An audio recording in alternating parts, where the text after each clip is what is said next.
Episode 11। तो episode 11 के starting में हम देखते हैं कि हमारी लू फे जाती है अपना फेशियल मास्क लेके।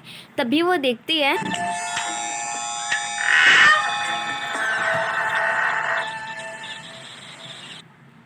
कि वहाँ पर जो यारान होती है वो अपनी इनविजिबिलिटी का पावर का यूज़ करके वहाँ से बाहर आ जाती है।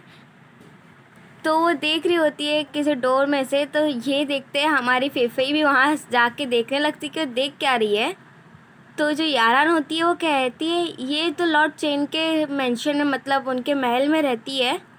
तो वो फेशियल मास्क को देख के कहती है ये क्या है। तो फेफई कहते हैं ये तो फेशियल मास्क है, और उसके सारे बेनिफिट्स एक्सप्लेन करने लगती है यारान को। और वो यारान तो कंफ्यूज होती है कि क्या फेफई सच में से देख सकती है, और वो ये जान के बहुत ही शॉक होती है कि मतलब फेफई उसे देख कैसे सकती है। तो लॉर्ड चेन जब देखते हैं कि मतलब कोई है वहाँ पर, तो कहता कौन है वहाँ पर।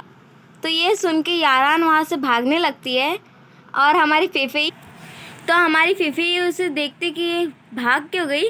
तब तक लॉर्ड चेन बाहर आते हैं। तो लॉर्ड चेन उसे देख के कहते हैं फेफई ये तो इतना रात हो गया, तुम यहाँ क्या कर रही हो, तुम्हें कोई काम है क्या। तो फेफी कहती है कि नहीं कुछ नहीं, वो तो वैसे मैं आई थी, पर किसी को मैंने देखा जो आपको देख रहा था, मतलब देख रही थी। अब उसे तो यारन का नाम पता नहीं होता, तो इसलिए वो कैसे बताए। तो फेफी कहने लगती है कि कोई बात नहीं, मैं उसे पकड़ के लेके आ जाऊंगी अगर वो कोई एसासिन हुई तो। ये बात सुन के लॉर्ड चेन कहते हैं मैंने उसे पहले से ही देख लिया कि वो कौन है। तो फेफी को समझ में आ जाता है कि लॉर्ड चेन को लग रहा है कि फेफी देख रही थी, तो इसलिए फेफी कहते हैं अरे नहीं, मैं तो यहाँ से बस गुजर रही थी, मैंने देखा कि कोई देख रहा है, तो मैं भी वहीं पर आ गई कि वो देख क्या रहा है, इसीलिए, और कुछ नहीं। तो ये देख के बाद में हमारी फेफी वहाँ से भाग जाती है। नेक्स्ट सीन में हम देखते हैं कि लॉर्ड चेन और शू शुनशान अपना चाय का चुस्की ले रहे होते हैं। तब तक लॉर्ड चेन कहते हैं क्यों ना ये जो चाय तुमने मुझे दी है यही चाय तुम फेफई को भी दे दो, है ना। तभी वो एक असिस्टेंट से मतलब एक हेयर पिन मंगवाते हैं, और वो ये भूल जाते हैं कि शू शुनशान वहीं बैठा हुआ है। और फिर वो कहते हैं स्माइल करते हैं कि फेफई देखो, और शू शुनशान तो एकदम स्माइल पे स्माइल दिए जा रहा था। तभी नेक्स्ट सीन में हम देखते हैं टैंग टैंग को जो जाता है और जाती है एम्परर को पीछे से हक कर लेता है। तो एम्परर कहता है ये क्या कर रहे हो तुम। तो टैंग टैंग कहता है इस पे कम से कम थोड़ा रिएक्शन तो कर देते हैं आप, मतलब कोई थोड़ा सा रिएक्ट कर देते कि ऐसा। तभी एम्परर कहते हैं अगर तुम बोर हो चुके हो यही मतलब आइडिया यूज़ करके पीछे से हक करने का, 10वीं बार तुम ये कर चुके हो, तो तुम्हें बोर हो गए होगे तो तुम दूसरा ट्राई कर सकते हो।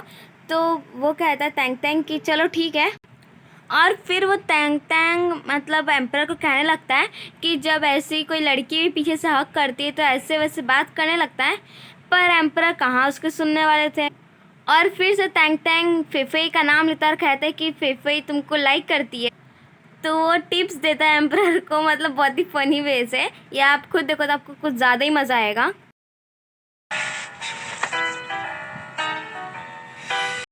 तो टैंग टैंग कहता है क्या आपको कुछ हुआ। तो ये सुन के एम्परर कहता है हाँ एकदम बकवास। तो एम्परर कहता है हो गया, तुम्हारा काम हो गया ना, मतलब अब जाओ यहाँ से। तो उसके बाद टैंग टैंग कुछ लव ट्रिक्स वाले बुक होते हैं, तो वो कहता है आपको ये सब टाइप के बुक्स पढ़ने चाहिए, ये क्या बिजनेस के बारे में पढ़ते रहते दिन भर।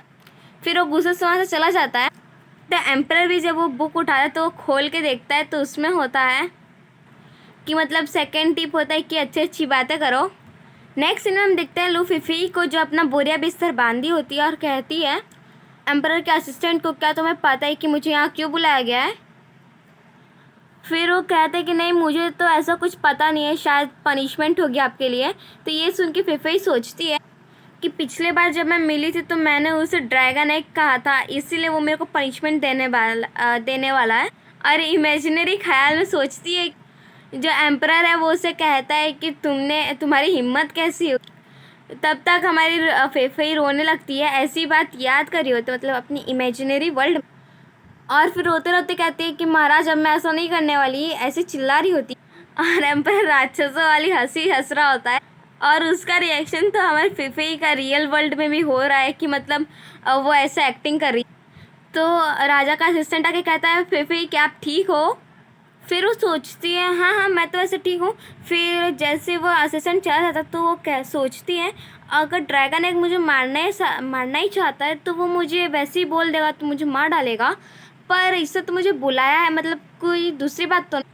और फिर से इमेजिनरी वर्ल्ड में सोचती है कि जो एम्परर है वो उससे आएगा और कहेगा मैं तुम्हें कैसे पनिश कर सकता हूँ, और यही सोच के वो हंसने लगती है अपनी इमेजिनरी वर्ल्ड में और रियल वर्ल्ड में भी, और एक लव वाला साइन बनाती है। और फिर वहीं पर वो मतलब शर्माने लगती है कि यही बात सोच सोच। नेक्स्ट सीन में हम देखते हैं कि वहाँ बहुत सारी लड़कियाँ काम कर रही हैं, क्योंकि यहाँ पर जो लड़कियाँ हैं इन सबको ट्रेनिंग दी जाती है कि जो एम्परर है या फिर और जितने भी बड़े बड़े लोग हैं उन सब के घर पे काम करने की इन सबको ट्रेनिंग दी जाती है। तो हमारी लू फिफे को भी यहीं पर एम्परर ने भेजा है। तो वो जो एम्परर का असिस्टेंट होता है वो हमारी लू फिफी को शिंगी पैलेस में लेके जाता है। तभी वहाँ की जो हेड होती है, मतलब ये इन सबको जो ट्रेनिंग देती हैं ये उनमें से हेड होती है, और ये इसका नाम है बिलियन। तो तो जो असिस्टेंट होता है वो कहता है फिफी से कि आपको यहाँ पर रहना है और ट्रेनिंग लेनी है, और फिर ये बोल के चला जाता है कि मेरे को मतलब एम्परर को रिपोर्ट देनी हुई कि आप पहुँच गई हो। तो जो मिलियन होती है वो एक डेविल वाली स्माइल देती है। तो हमारी लू फेफे हाई करती है बिलियन को, आई मीन मिलियन को। तो मिलियन उसे एटीट्यूड में बस इग्नोर करके चली जाती है। तो जब हमारी लू फेफी अंदर जाती है तो वो देखती है कि बहुत सारी लड़कियां अपना अपना बेड ठीक कर रही हैं। तो वो बाद में मिलियन से पूछती है कि मेरा बेडरूम कहाँ है। तो वो उसे एक बेड की तरफ इशारा करते हुए कहती है ये रहा। तो हमारी फेफे जब देखते हो सोचते ये क्या, क्योंकि अब तो उसे मतलब महल में रहने की आदत सी हो गई है। तो फिर वो सोचती कहीं ये गलत तो मेरे को नहीं बता रही। तो जब उसे पता चलता है कि उसे इन सब के साथ ही सोना है तो इसलिए वो कहती कि जब मैं सोती हूँ तब मैं अपने दांत मतलब कट कट करने लगती हूँ आवाज़ ऐसा, और फिर मैं खराटे भी लेती हूँ। तो तुम सब लोग अच्छे से नहीं सो पाओ। तो मिलियन उसे कहते हैं कि अच्छा ऐसी बात है तो ठीक है, वो जो बाथरूम है ना उसके बाजू में एक रूम है वो खाली है, तो तुम वहाँ जाके मतलब सो जाना। तो उसे हंसते हुए कहते हैं मैं तो बस मजाक कर रही थी, तुम इसे सीरियस मत लेना ठीक है। तो मिलियन उसे डांटते हुए कहती है कि तुम अपने आप को अब तैयार कर लो, अब तुम्हारी बहुत ही स्पेशल वाली काम होगा, मतलब तुम्हारा बहुत स्पेशल काम होगा और आ जाओ बाहर। और ये कह के वहाँ से चली जाती है और फिर जाके वो बेड पे बैठ जाती है। फिर नेक्स्ट सीन में हम देखते हैं तो एम्परर का असिस्टेंट कहता है कि हाँ हम लोग ने शिंगी पैलेस में लू फिफे को भेज दिया है, कहीं उसे परेशानी तो नहीं होगी। तो बायवुचन कहता है हाँ ऐसा तो हो सकता है कि मतलब वहाँ पर लू फिफे को बहुत सारे प्रॉब्लम्स फेस करने पड़े। तो बायवुचन कहता है हम दोनों की हालत एक जैसी है। तो एम्परर कहता है कैसे? तो ये सुन के बायवुचन कहता है कि क्योंकि जैसे मेरे को भी पता है कि आप देखना बाद में फेफे को भी लाइक करने लगोगे। तो एम्परर कहता है वो उससे और मैं लाइक करूँ कभी हो ही नहीं सकता, वो कितनी अजीब है। तो बायवुचन कहता है मेरी दाली मतलब जनरल चू की बात करता है। तो ये सुन के असिस्टेंट कहता है कि तुम दोनों की अभी शादी नहीं हुई है तो तुम उसे मेरी दाली मत कहो। तो बायवुचन चिढ़ के कहता है तो क्या हुआ, हो जाएगी ना हम लोग की शादी। तो उन लोग में ऐसी बहस चलती है। तो जब असिस्टेंट देखता है कि मतलब ये नहीं सुनने वाला तो कहता हाँ हाँ तुम्हारी दाली, आगे बोलो आगे। तो वो कहता है कि हाँ तो मेरी दाली की हाँ वो तो मेरे को हटाए मुझे परेशान करती है, मतलब मुझे मारती पीटती रहती है, पर तभी भी उसके अंदर कुछ तो मैनर्स है ना, पर तभी मैं उसे लाइक तो करता ही हूँ। और उसके ऐसी बातों में तो कभी अभी तो एम्परर भी खो ही जाते हैं। नेक्स्ट सीन हम देखते हैं लू फिफी का जो जैसे ही बाहर निकलती है तो उसके सामने आ जाती है मिलियन, और फिर उसे देख अपने पैर को वापस पीछे करते हुए अंदर जाती है। पर तब तक मिलियन कहती यहाँ आओ। ये सुन के हमारी फिफी वॉज लाइक मतलब आज तो उसकी वाट लग गई। तो फिर नेक्स्ट में हम देखते हैं कि वो जितनी भी बाल्टी होती हैं उन सबको बोलती कि यहाँ पर लाओ, और उससे एकदम प्यारी सी वॉइस में कहती कि ये लो। फिर हमारे लूफीफी सोचती है कि मैं तो कितनी अलग हूँ सबसे, तो ये लोग मुझे ऐसे कैसे ट्रीट कर सकते हैं आखिर। फिर वो खुद को मोटिवेट करते हुए कहती है, कम ऑन लूफीफी कम ऑन, ये लोग मुझे परेशान नहीं कर सकते।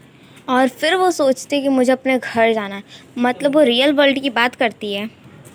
तभी वहाँ पर मिलियन आती है और वो इसकी ऐसी बातें सुनकर, और फिर वो आके डायरेक्टली एक बास्केट को मार देती है जिससे पूरा पानी गिर जाता है और कहती है लो फिर से साफ़ करो। और फिर उससे बोलती कि अगर तुम इसे साफ़ नहीं कर पाई तो तुम आज सो नहीं पाओगी। दूसरी तरफ हम देखते हैं एम्परर को, जो अपना बुक पढ़ रहा होता है। तभी उसका असिस्टेंट आता है और कहता है, एम्परर आपको अभी जाके आराम करना चाहिए। तो एम्परर कहता है तुम्हें करना है जाके करो। तो वो कहता है नहीं नहीं, मैं आप ही की बात कर रहा था वैसे। तो एम्परर कहता है कोई बात नहीं, मैं ठीक हूँ, जाओ यहाँ से। तो फिर वो पीछे मुड़ के रोने वाली आवाज़ में कहता है कि महाराज मैंने तो आपको बहुत सालों से आपके लिए काम किया है, पर इन सालों में, इन 2-3 सालों में आपके पास बहुत सारे ऑफ़र्स आए मैरिज करने के लिए, पर मतलब शादी करने के लिए, बट आपने तो एक्सेप्ट नहीं किया। पर आप तो लूफीफी के बारे में बहुत ही अलग तरीके से सोचते हैं, तो मुझे समझ में नहीं आ रहा कि आप करना, मतलब आप सोचते क्या हैं उसके बारे में। तो एम्परर कह रहा है तुम मुझे समझाना क्या चाहते हो। ये सुन के जो असिस्टेंट होता है वो कहता है मैं तो ये समझाना चाहता हूँ कि आपको थोड़ा सा ही पता है लव के बारे में, आपको क्या थोड़ा सा भी पता है क्या।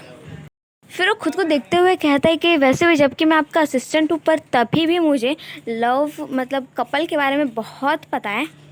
और एम्परर बेचारा तो सिर्फ खड़े होकर देख ही रहा होता है कि मतलब ये बोल क्या रहा है, बड़बड़ा क्या रहा है। तो असिस्टेंट कहता है कि मैं चाहता हूँ कि आपका जो ये अकेलापन है ना, उदासी वाला, ये वाला दूर हो जाए।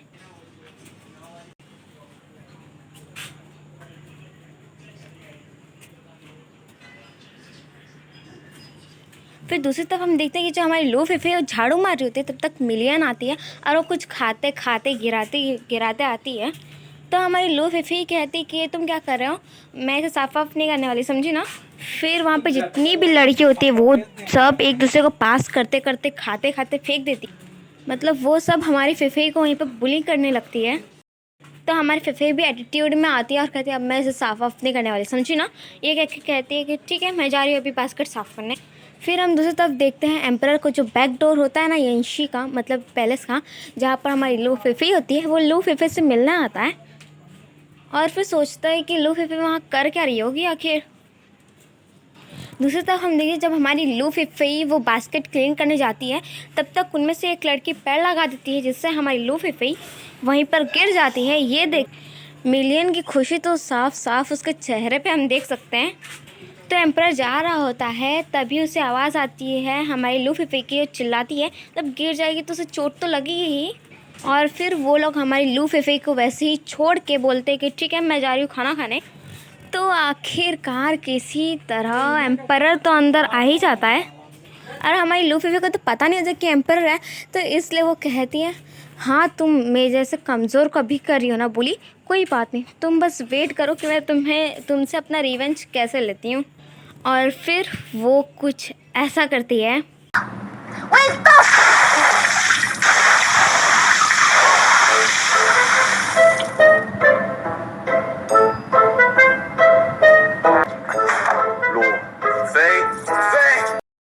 इसी के साथ हमारा एपिसोड 11 यहीं पर हो जाता है ख़त्म। Thank you, bye bye.